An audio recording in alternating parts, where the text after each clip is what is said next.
Hlynur, frábær sigur á sterku liði Englendinga. Þetta eitthvað sem þið áttu von á? Já, við áttum von á þessu. Bara voru fullir sjálfstraust og byggust allan tíman við því að vinna og það gekk eftir. 13 staðar sigur, frábær byrjun, frábær lokasprettur. Hvað var það sem gerist þarna á milli? Við verðum svolítið svona passífir þegar við náðum svona fórustu og síðan líka bara eins og gengur að gerist. Við hittum rosa vel til að byrja með og sérstaklega Haukur og svona. Við kólnum kannski bara aðeins og þeir settu aftur á móti nokkuð skot sem að, eins og segi, bara eins og gengur að gerist. En mér fannst við bara að vera einfallega betra leið, maður fann það bara strax. Stundum finnum maður bara fyrstu mínútuna saman hvað staðan er. Við getum inn á liðunum, mér fannst það strax ef við ættum að geta unnið þetta leið.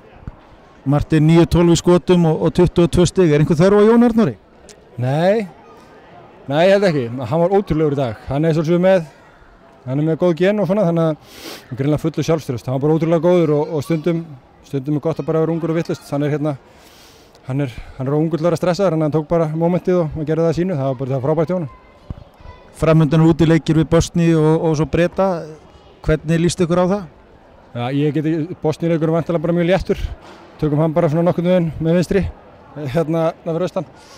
Nei, Bosníuleikur er einn af erfiðustu leikjunum sem ættir að spila í Evrópu. Þeir eru með frábært lið og það verður mjög erfitt. Og minn í þessum tveimur leikjum þá verður minn fókus ennþá meira á Bretaleiknum.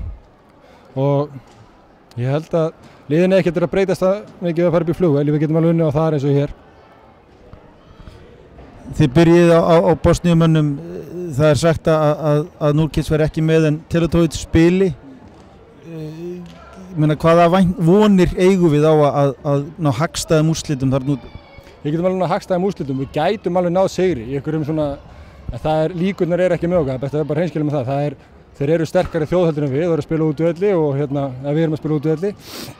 Þannig að það verður erfitt. En það er alltaf hægt og ég fer alltaf með þenni huga að fara láta vaða sigurinn og við gerum það alltaf og sjáum hverja það fleitur okkur en við gerum okkur alveg grein fyrir það verður mjög erfitt og ef við ætlar að setja á þetta lengi það verður meiri leikur í Bretlandi heldur en í Bosníu. Ná öðru sæti eða fyrsta sæti í þessum riðli? Já, ekki bara að segja það. Ég held það, ég er full af trúi. Takk fyrir.